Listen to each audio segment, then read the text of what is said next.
So I have, let's see if I can tie this all together.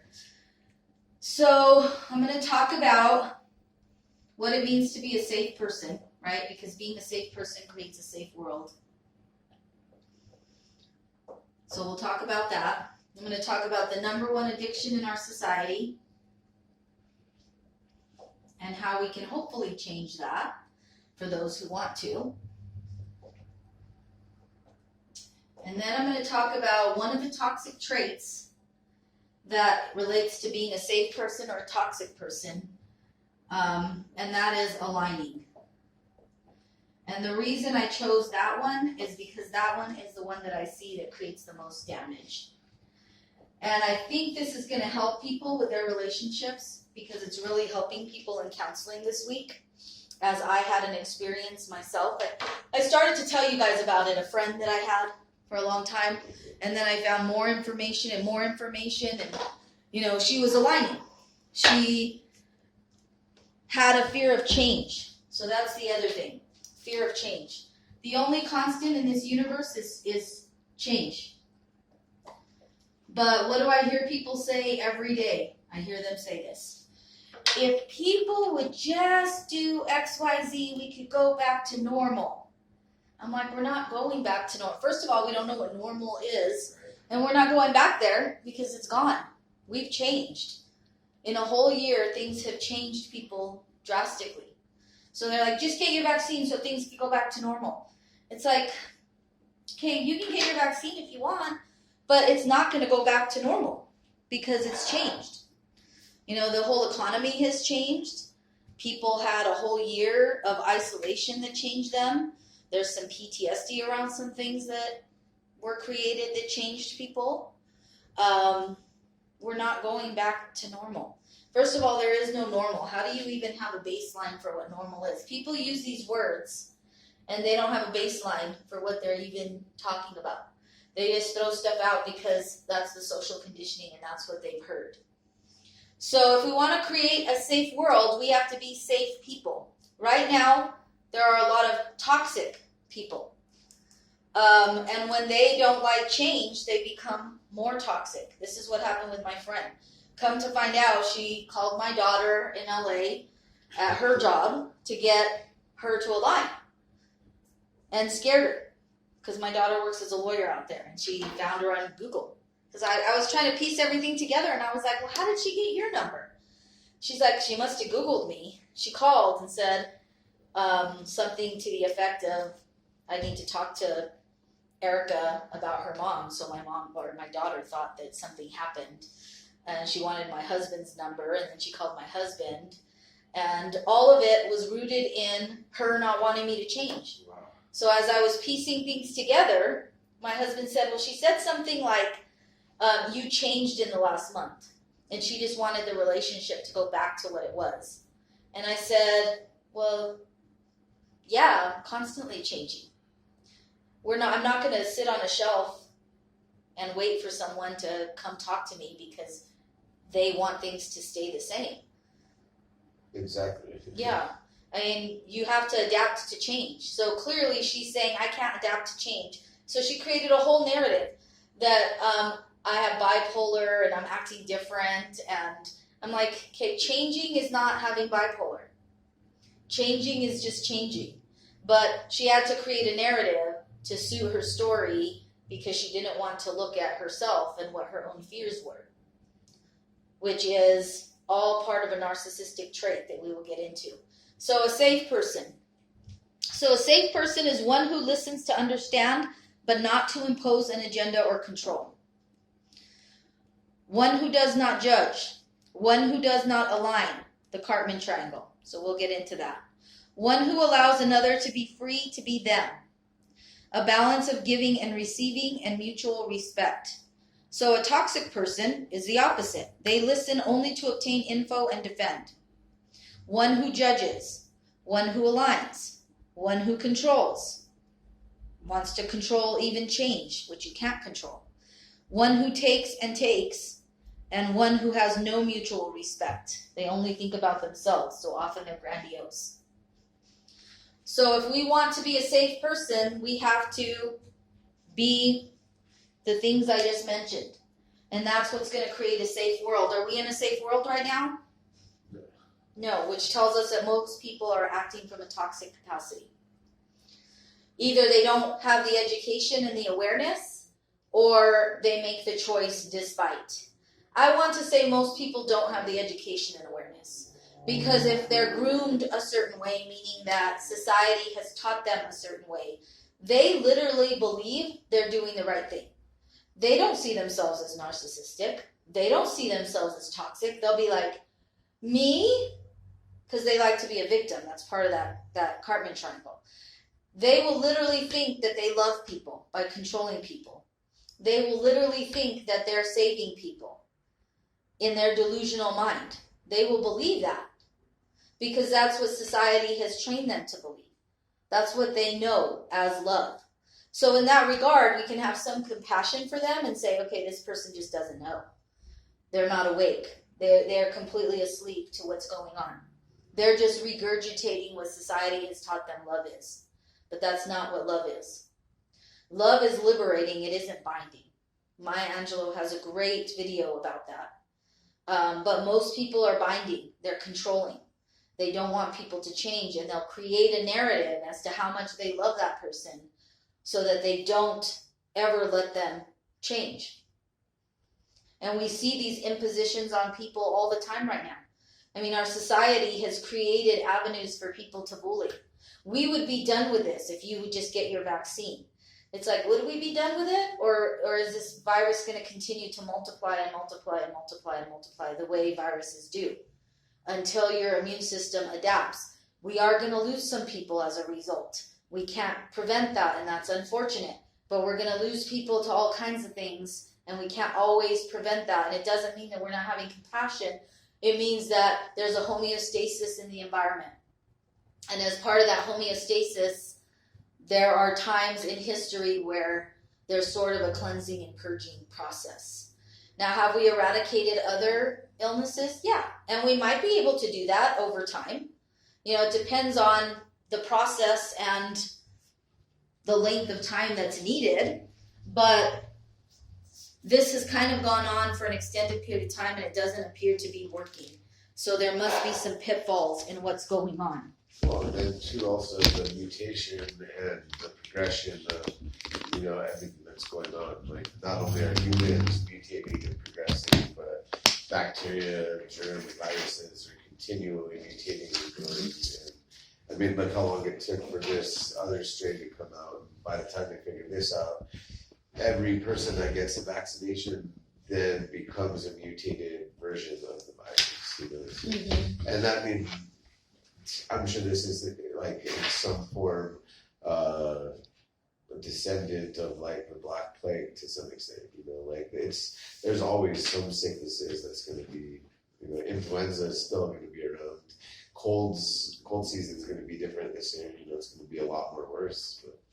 Well, the more we prevent ourselves from building our immune system, most people who have had a baby, right? The advice they give people when you have a baby is expose your baby to things. And that babies who go to daycare and get sick quite a bit that first year end up having a stronger immune system. Yeah. And it's intentional because they're exposed to a lot more people. They're exposed to a lot more things. And in that regard, it can appear in the short term as though it's problematic because they're like, oh, my baby's sick constantly. You could take them out of daycare and isolate them and they would stop getting sick.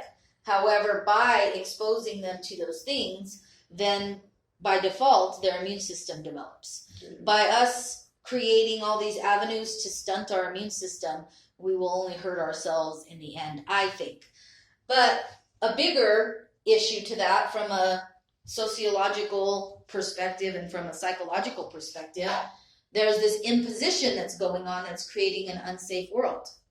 And the imposition involves, I'm going to tell you what you should do, and I'm going to tell you what you should do, and I'm going to tell you what you should do, and I'm going to use science, or I'm going to use this, and I'm going to use that to back up my logic. I wrote a blog called The Goose and the Gander. I don't know if you've ever heard that saying, probably. What's good for the goose is good for the gander. I changed it. What is good for the goose is not always good for the gander. So let a goose be a goose and let a gander be a gander. Everybody's body is different. You know, if you watch the documentary Heal, they talk about that very thing. That if somebody gets cancer, your blood type, the region of the United States that you live, your trauma background, there are so many variables to treating that holistically that there is no one size fits all. But we try in our society to put people in a box because we want to be a black and white society. And we want to say, okay, this is how we treat this. When there's 150 different kinds of cancer and you want to treat it with the very same drug, you can't. Just like you can't treat a multiplying virus with the same drug. So there's different kinds of chemotherapy. There's different types of diets. So a keto diet may work for one person. A paleo diet may work for somebody else. A vegetarian diet may work for somebody else. Everybody's body constitution is different. But people want to be simple-minded and they want to be right. That's part of that narcissistic, and they want to control other people. And then they want to say hateful things. Well, if you get it and you die, that's your fault. And it's like, no, it can happen to anybody. And it can happen with or without something. So we were talking about being a safe person, the number one addiction in our society, the toxic trait of aligning, and fear of change that creates a lot of problems. So we went over what it means to be a safe person. So certainly you don't want to align. So the number one addiction in our society, it stems from this. A fear of failure leads to a fear of shame, leads to a fear of judgment, leads to a fear of rejection, leads to a fear of abandonment. That's what's at the bottom of it. People don't want to be abandoned. They don't want to be alone. It's very scary to be alone. Well, we're biologically wired for connection. We're not biologically wired for duplication. Right now, we are duplicates. So it's a society of a goose wanting to make a goose, and a gander wanting to make a gander. And now we have two polarized places that we exist, right? And it's always somewhere in the middle. We have to be a centrist. Things have to be in the middle. So we have to allow a goose to be a goose. If a goose decides something, let a goose be a goose. If a gander decides something, let them. That's the adage of freedom. And the unfortunate thing is, like for myself personally, normally I don't talk about this when people ask me because of HIPAA. You know, even with my kids, if they choose to get a vaccine, I say that's fine. If you make that choice from an informed, empowered place. I did not want to get one. And I felt like I was making that choice from an informed, empowered place. However, society now has constructed it in such a way that it bullies people into getting it, because if you want any sense of freedom, you have to get this thing, right? If you don't want to be ostracized by the whole community, basically. Yeah, there's places in California that are saying you can't go into a grocery store if you don't have this vaccine. Yeah. Which is highly unfortunate. It's like you can't get food. You have to grow it in your own backyard if you want to eat, if you don't get this. So, there's no right, wrong, good, or bad. If somebody wants to get it and their body constitution supports it, great. And if somebody doesn't want to get it because maybe their body constitution doesn't support it, we shouldn't force that. I don't think we should force anything. However, I had to make a decision based on the construct, again, right? It's sociology, anthropology, and history. So, my youngest daughter, my baby at 4, she's going to college, and the college said nobody can come on campus if they don't have this vaccine. So I sat back and decided, okay, I'm going to go ahead and get it, because otherwise I'm going to be sitting across the street and I can't move her in. So had I been able to make a choice based on my own free will, I would say, no, I don't really want it. I will rely on my immune system. And if my immune system fails me, then that's a chance I have to take. And I was willing to take that chance because that's personal responsibility. However, now I was faced with a different choice. And I said, no, I really do want to travel. It is important to me. And then sometimes we make a choice based on other variables. And so as long as you make that choice from your own free will in some ways it's imposed on me, right? Because society is bigger than me. It's kind of like when we go to work. It's like, okay, my boss is bigger than me. If I have an issue, what can I confront my boss with that's going to be reasonable? You know, do I confront my boss and take the chance that I get fired and then not have money and not have insurance and not have all these things? Or do I go to counseling and discuss what I'm frustrated about, not align with my coworkers, and I'll get into that because that happens all the time, and then your coworkers throw you under the bus. You have to make a choice because I have a blog, we're free to the extent that our construct allows us to be free. If we live in a society where it doesn't really allow us freedom of choice, then that construct limits the choices that we can make. So, does that create a safe society? I don't think so. That's just my personal view on it from what I know. So the number one addiction in society. So if you're familiar with the 12-step program, the first step is identifying that there's a problem, right? If people are resistant to that and they think everything is just hunky-dory, which looking around, I can't imagine people think that, but I don't know, some people are asleep and they do think those things. Yeah. So the first step is recognizing there's a problem. I don't feel like I can be myself around other people. That's the addiction. It's codependency. It creates circumstances where our life becomes unmanageable because we are letting someone else manage it. Some of us have to let the control structures manage it, right? Because we are controlled by these control structures. I don't really know what they are. People have names for it. But clearly they control us, right? Because they are the ones that can say, you can't come into the university, you can't get an education, you can't get food, you can't travel. You know, most people, that's going to scare them. It is fear. So there's fear all the way around, right? Some people are like, what's in this vaccine? Fear. What's this virus? Fear. I can't be free.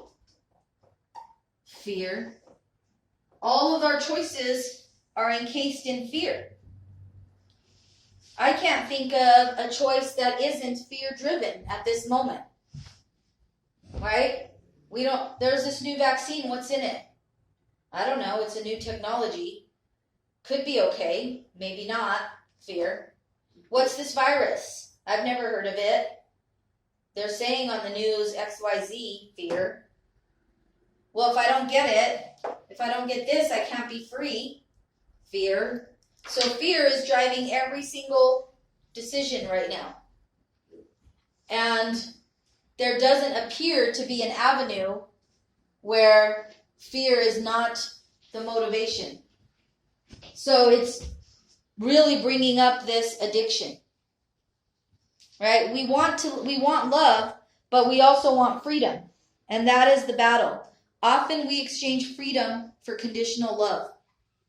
People do that all the time, right? Right now, we're exchanging our freedom for other people's scientific information, which can make sense. I mean, people can pose a pretty good argument.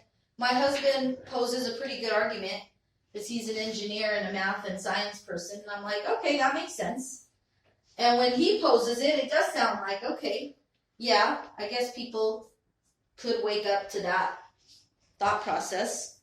But then there's other thought processes that also make sense. And that's where the confusion is coming in. Because right now everything's driven by fear. And I can't think of an avenue that isn't driven by fear. And maybe the fear is in our face to get people to look at it. Because there's only fear and love. So if everything in the moment is driven by fear, we have to transcend that in some capacity by recognizing the addiction.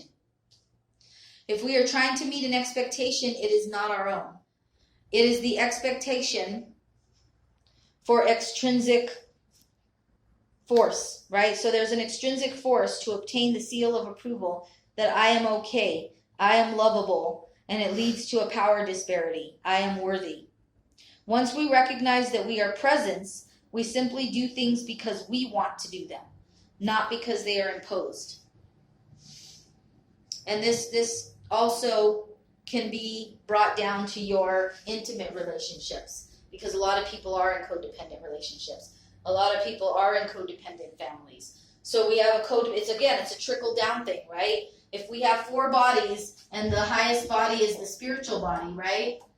And then that trickles down to the emotional body. And that trickles down to the mental body. And that trickles down to the physical body. It's the same thing, right? We have a codependent society, which fosters codependent organizations. So you have a codependent organization, and then we have codependent households and families, and how codependent relationships. So it all trickles down. So it's like rain. And you only fix it from the bottom up or the top down, right? But we have to fix it from the top down in terms of the spiritual body, the emotional body. The codependent stuff we have to fix from the bottom up. So we have to fix ourselves. So one is trickle down. This is also trickle down in terms of how it affects us, but how we fix it is from the bottom up. Does that make sense? Yeah, we got to fix ourselves. We got to break free of these codependent structures by realizing that we are just presence. We're not all these things that have been imposed on us. All these labels. Male, female, this title, that title. We're just human beings present on this planet who want to experience love. Yeah. But we go about it in all these very dysfunctional ways. We go about it by controlling. We go about it by aligning. We go about it by gossiping. We go about it by having people stunt their own free will.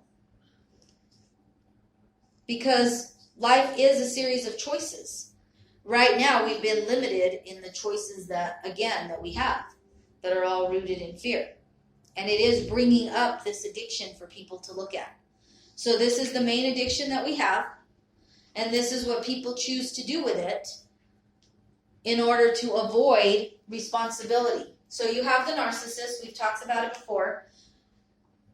Again, it is a label, but it's only a label to give people information. It's not a label to indicate who they are permanently. So we don't want to say you're a narcissist and you're always going to be a narcissist. That's boxing people into a black and white category. That's not true. It's a spectrum, right? Based on people's traumas and how they've processed their traumas. They can get better? Yeah, anybody can get better. But and I think you may have missed that part. So at the beginning, we were talking about there's possibility for change. Okay. But people don't have information. So if society, right, sociology, anthropology, history, if that is what has created the narcissist Yes. and the empath, then new information can create the boundary person. But we have to get that information out there.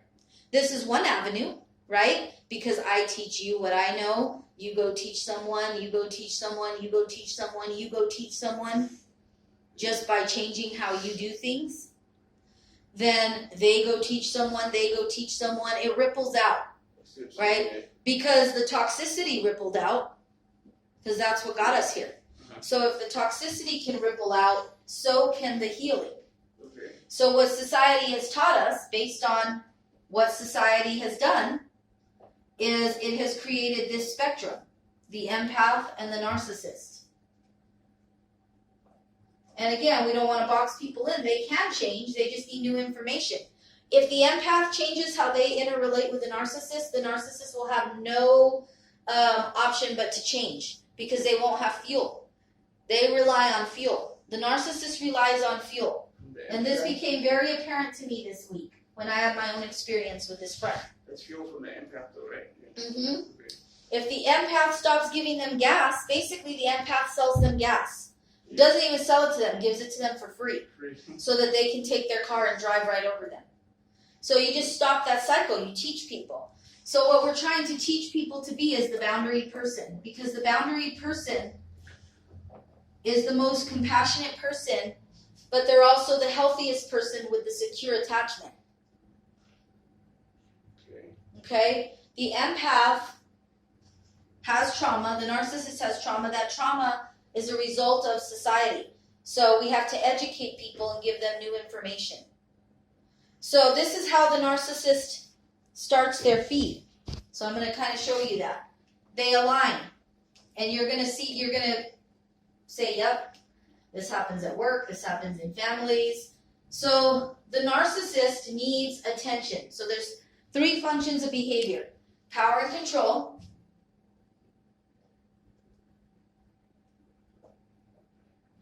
attention, and they do this tactic for all 3, and avoidance. Okay? People who lean more towards the narcissistic side, they do not like to take responsibility. They like to play the victim. So it's rooted in this Cartman triangle. Okay, here's the Cartman triangle. So they love this role. They love to be the victim, which means they need a rescuer and they need a perpetrator to play this out. So what they do is they want control, right? So let's just take my friend. She didn't want me to change. She saw me changing. She wanted control. Okay, so here's my friend. She sees me changing and pulling away, kind of like a balloon, I guess. And she's like, come back, come back. We used to do this, and you're not doing it anymore. I don't want you to see the healer. I don't want you to talk about things that hurt you and process them and get healthier.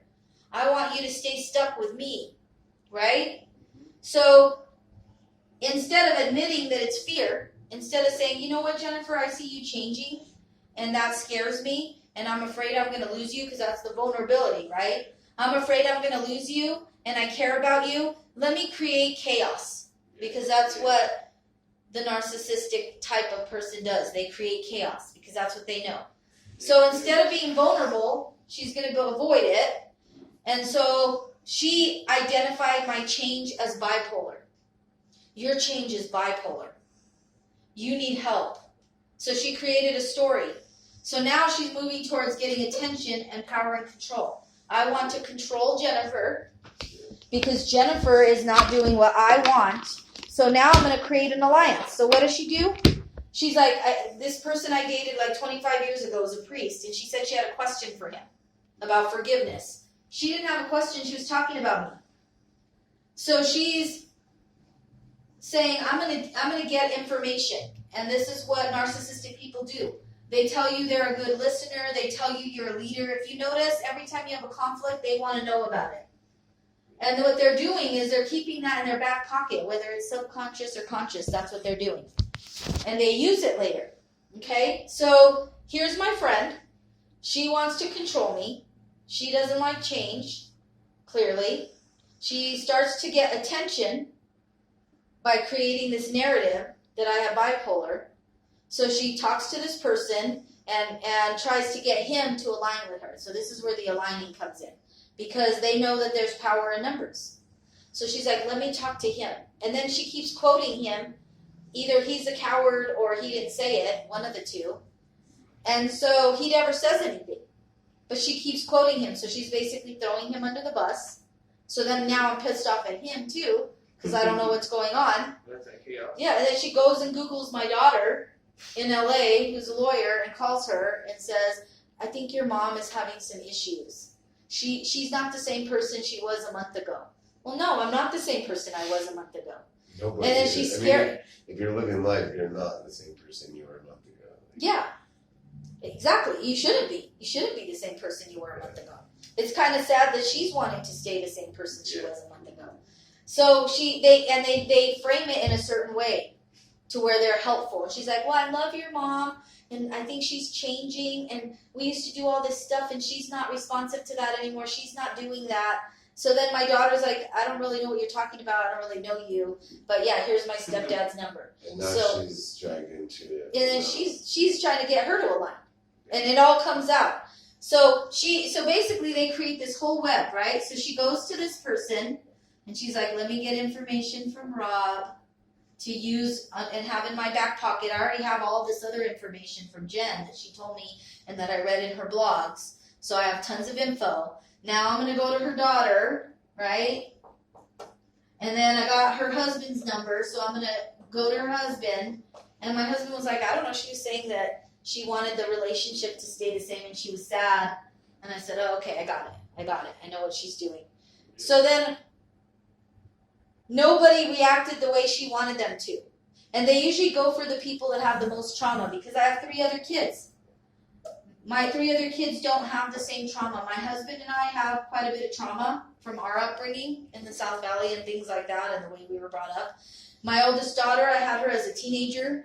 My parents took her a lot from me, so she has a lot of trauma too. So they always go for, I don't want to call it the weak link, but it is the weak link in the sense that you have blind spots. The most empathetic person Yeah. you can find. Yeah, the person who has the most blind spots. So, So they go for those people, because my son's a very boundary person. My kids don't have the wounding that we have. So they have a full spectrum of vision. So people who don't have that wounding, that trauma, I mean, we all have some. But people who are raised in a house, because my other kids, they've been allowed to be who they are for the most part. I don't try to change them. That's where the wounding comes in, when people have to alter who they are. So they have a full spectrum of vision for the most part. Where my husband and I and my daughter, I have more than them, I think, because I've done more work. But there's still times where I'm like, oh crap, how did I miss that? I have blind spots. We have way more blind spots. We drive in a little tiny car where there's tons of blind spots, and they drive in a big car that has a lot of windows, and they don't have as many blind spots, so to speak, right? So she targeted the people that she thought were going to be easy to get to align with her. It didn't work out quite how she wanted it to. So it kind of blew up in her face. And I started to piece it together. I kept sending texts because I was like, felt like stuff was going on behind my back. And then they kind of blackmail you. That's how the aligning works. They start blackmailing you. So when they can't control you, then they start insulting you. And I'll read you the thing that I read to my class that I wrote and that she sent to me from the Queen's Gambit, saying that I reminded her of that, and that I have bipolar like that, and that's why I can't form any healthy relationships. Yet I've been the person that's been married 22 years, and she just got married and had all these relationships. So people will project too. So well, she, like you said, it's her fear. Maybe she doesn't have her control of her relationship, or envious of whatever you're doing, and or if she sees your stability not there and she counts on you. I don't know. In any sense, that sounds batshit crazy to me. That's like, it is, yeah. Because if your kids can just be like, not my issue. You have a problem with my mom. Talk to my mom. Mm-hmm. You know, like, but just to go out of your way to get somebody's child, go behind your back, talk to your husband, like, you know what I mean? Like, if I had a problem with one of my buddies and start calling his girlfriend and be like, hey, you know, homie doesn't want to go play pool anymore. He doesn't want to come have poker night. What's going on? He's leaving me on red. Mm-hmm. Yeah, you're just going to talk to him. You're going to be like, hey, we used to do poker night. Is something going on? And he might be like, yeah, some stuff changed. Are you not letting him out of the house, or what's going on? Yeah. Yeah, do you control him? Yeah. She created this whole narrative, and then she upped it even more and started threatening my career. And was like, you have bipolar, you shouldn't be practicing counseling. And what they do is they trap you.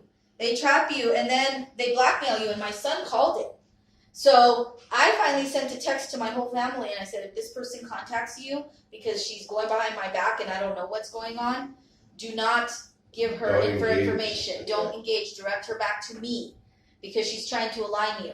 And my son was like, you know what? To befriend someone, to dig up dirt on them, to call their daughter, to call their husband, and threaten their career, he's like, that's out of control. And Say she's like, cuckoo. and they'll find one little thing, because I lost my patience with her and she was threatening me. She was like, I'm gonna turn you in, and I said, go the fuck ahead. I said that in the text because they like to threaten you, hoping you have fear. Yeah. So she kept sending that to my family. Look what she said to me. She said, go the fuck ahead. And my son was like, that's minuscule compared to you going behind her back. And he's like, you're trying to blackmail her. Stop. But he's a boundary person. So what my daughter didn't pick up on, he picked up on. And he was like, she just needs to stop. But this is just my personal example. I see it all the time in workplaces. I see it in dysfunctional families. When somebody doesn't get what they want, they go align with whoever they think is going to agree with them. And then they alienate that person, and it's like a form of rejection and punishment. So it goes back to that fear of abandonment at the base. If we can get this person to submit to us because they have no other choice, because we've alienated them from everybody and we've told them things like, nobody likes you. Look, you're not popular. Look how many people like me. That's a narcissistic tactic. I'll give you some examples. This week I was working with a guy. He was telling me that his girlfriend and his mom are having conflicts and he's tired of being in the middle of it. And this is a common phenomenon in counseling. So this is what I told him. I said, I have an easy solution for you. He's like, I want to pull my hair out. He's like, I want to leave. He's like, I am so tired of it since we went on this whatever trip or whatever. He's like, they got into an argument and I've been in the middle ever since. And I said, okay, so what you're playing out is the Cartman Triangle. I said, this is what you're playing. They want to pull you in to be the rescuer, your mom and your girlfriend. So one of them wants to be a victim and make the other one a perpetrator. They both are doing that, but in reverse, right? Yeah. So there you are as the rescuer. They're trying to pull you into a line. You only need 3 people to align. And your girlfriend is playing the victim, and maybe your mom is playing the victim and making the other one a perpetrator. Mm-hmm. And I said, so what you do is you tear apart the triangle, and it's very easy. I said, try it this week. So here's your mom. I said, here's you, and they're pulling on your arm. So you have long arms now. They're each pulling on you. Take my side, take my side. Ultimately, if this is going to be your wife, you need to take that. The only time we ever align, and this is why. This is something called Brian's Triangle. So here's you, here's your partner. You're growing together. You're going to eventually kind of merge, right? Through your growth. Not to become one person, but that's the adage of the twin flame or the soulmate, is you're growing together. So you got to communicate, and you have to truly align against the rest of the world. People shouldn't be pulling on you. So the fact that someone means they're not respecting this model, okay? If your wife is acting in a way that is difficult, then you have to communicate that to the person that you're with and say, hey, let's talk about this, and I support you. I don't want you to ever feel alone, but let's work on it, okay? So, I have to. okay. Okay.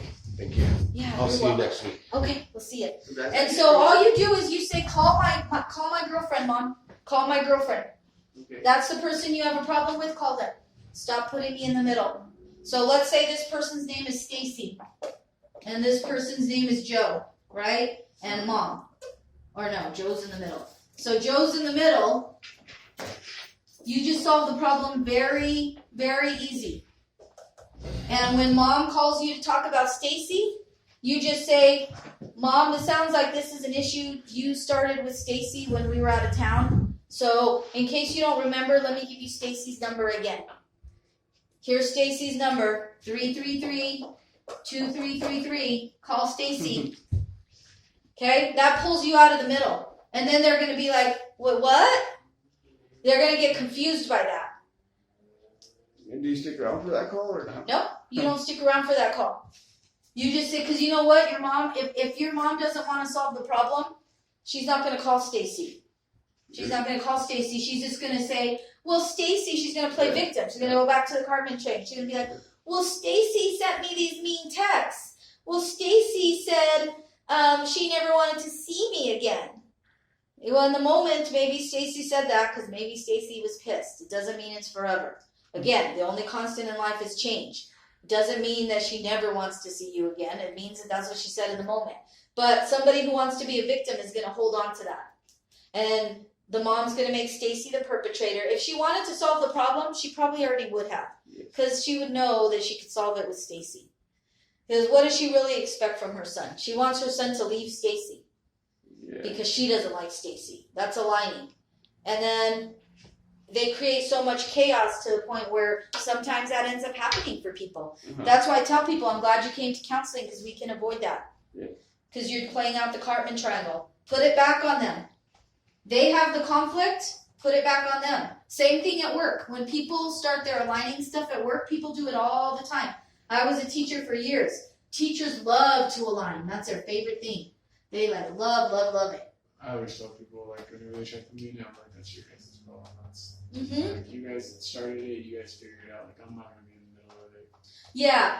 I mean, I can see where my family has done it. I can see where I used to do it before I learned it. Yeah. But it sounds like you're in tune to it. Because we see other people do it and we're like, oh, that must be how you do it, right? Because you're It just, like, asleep to it. stresses you out. Yeah, It's like, you're like, this isn't my problem. I have nothing to do with it, but, like, I'm the one getting stressed out about it. Like, trying to make both sides happy. Like, when you guys are the ones that started it, you guys need to figure it out. Exactly. Yeah. Just don't even go there. Say, you know what? Exactly what you do. That's your thing. Stacy and Mom, that's your thing. At work, that's your thing. It happens all the time because there's a lot of people here. Yesterday I went into the break room, right? And somebody came in. I was just waiting for my check. Sometimes you're at the wrong place at the wrong time. Or the right place at the right time. I don't know. But someone came in and they were like, oh, about the boss. That's not my responsibility, blah, blah, blah. And what they want to do is they want to vent and get validation. So maybe it's unfair. I don't know. However, what typically happens, what I've learned, is if you start, like, talking to them, then they're afraid to address it, and that's their avoidance. Then they throw you under the bus because it's aligning. They want power in numbers, right? So they're like, and Jennifer said too. Yeah. Jennifer said too. And it's like, no, Jennifer never said that. Kind of like what she did with my friend Rob. Rob said. I'm like, Rob hasn't said anything. You keep quoting Rob, but Rob didn't say anything. So now I'm pissed off at Rob because I don't know what's going on. And it may very well be that he didn't say anything.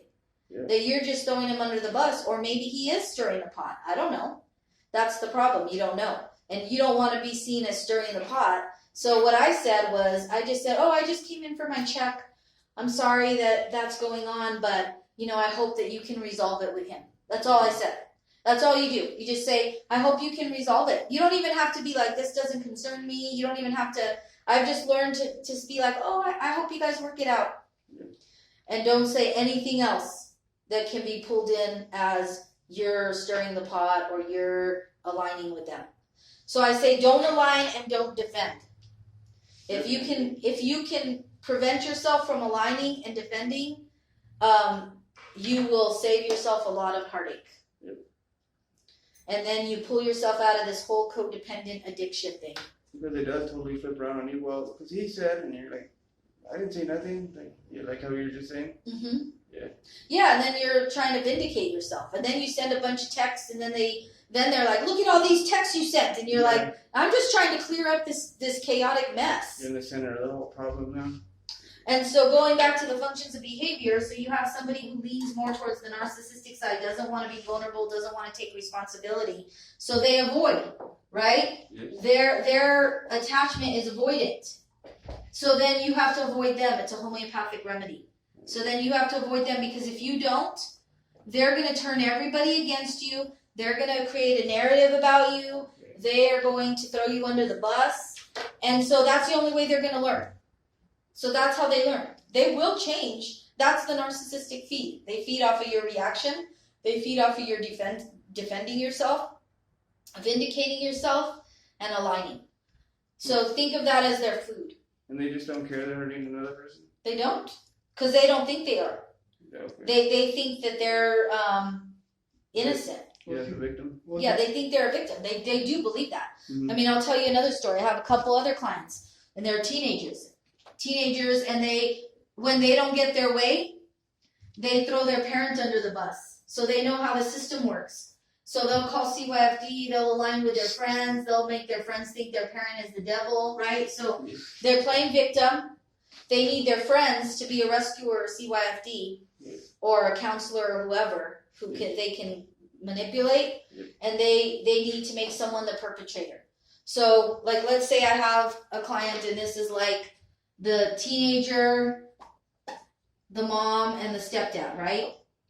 This is what a narcissistic person tends to do. They tend to poke and provoke. So they'll poke and provoke, and then the empath person will react, and then the person in the middle will be like, they'll pull them in somehow. And before you know it, it's chaos all around, Oh, man. right? Yes. And then they'll say, well, he yelled at me and he pushed me, and that's all they'll focus on, right? Yep. Which is true. This person reacted, Mhm. but then you start saying, well, what did you do? What did you do? I'll give you an example. When I was first a counselor, I think I told this story. I have a client who, it was a big mess. He went to a birthday party for his daughter at his wife's family. The brother, he was probably in his 20s, and the brother was like 17. And he told the brother not once, twice, 3 times, or 4 times, 5 times to stop jumping on his back. He was like, you're bugging me, dude. Like, stop. And he just kept doing it. So the 5th time, he turned around and slugged the brother. And then his wife and the mom all came in as the rescuer and beat him up and called the cops on him. So when he got to counseling, he was like, this is what really happened. And his wife was like, don't talk about my brother. He's a victim. He's 17. My husband should know not to hit him. Well, maybe, but your brother also provoked. Your husband reacted, and we worked on that. I said, I'm a reactor too. I get it. I said, leave next time. But When it you is- give someone a warning and they're not listening to you, then you hold yourself in enough esteem to say, I'm leaving this. But it is a reaction. Like, to, Yeah, it's a reaction to being provoked. Yes, But then exactly. it fits their game, because then they're like, you hit me. Uh-huh. I'm a victim, and my mom and my sister say so, and Yeah. you're the perpetrator. You go to anger management. Yeah. You have a problem. All I was doing was playing with you. Well, you weren't, because you were told to stop and you wouldn't stop. And then they twist it all around, and they know the harassment thing. So after you hit them, then they're like, stop! And you're like, oh, now you're going to use stop? But Yeah. you didn't listen to stop all that time? Yeah. Yeah, and they like to put stop in capital letters. They're like, stop! In Mhm. capital letters. And you're like, no, you stop. You stop calling my whole family. Yeah. You stop. You stop aligning everybody. Why don't you stop that? Yeah. So to stop my friend, I had to send her a cease and desist order. Yeah. Because you have to, like, bring in the big guns with them. You're Yeah. like, here, let me put this legal document together so that you stop. But it's like, whatever when you say, you- oh, now you want to use that? Uh-huh. Yeah, it's like they like to use stop for their convenience, because they're like, I know the law, stop. And then they'll just start. It's like if you really wanted someone to stop, you would have blocked. Like, Yeah. you have a block feature, and you know you're not in danger, so stop playing that game. Yeah. They're just trying to blackmail you to get the right text at the right time that they can use to go take wherever to show that you're crazy to fit their narrative. Wow. What if you run into someone and they like to play the perp and the victim? Does that make sense? Yeah, some people do. Yeah. Like my mom, like all day yesterday, I just worked like a 10-hour shift on my feet all day, and she was at home just all day. And then as soon as I get home, I'm tired, you know, and I just want to relax. And I had to take my girlfriend to somewhere by like 9, and it was already like 8, and she lived all the way in Rancho. And so my mom, like, as soon as I got off work, she was just like playing like the victim right away, kind of like, oh, I'm hungry, like, can you go get me some food or just like a milkshake or something? And I kept telling her, I was like, well, I have to go, like, I don't even have money on me, Mom. And she was like, oh, well, fine, it's okay then. And then so I leave, and then when I'm with my girlfriend, she's texting me like the victim, like trying to like make me feel bad, like, oh, like, all I wanted was a shake. I don't know why you have to treat me like this, da da da. And I was just like, all I told you was I had no time. Like, I don't know. They like to use guilt. Yeah. They like to And use she guilt. makes me feel bad, yeah, for like the whole rest of the night. And then, like, I'll ask her, like, well, do you want me to go right now? And I'll go get you a shake or something.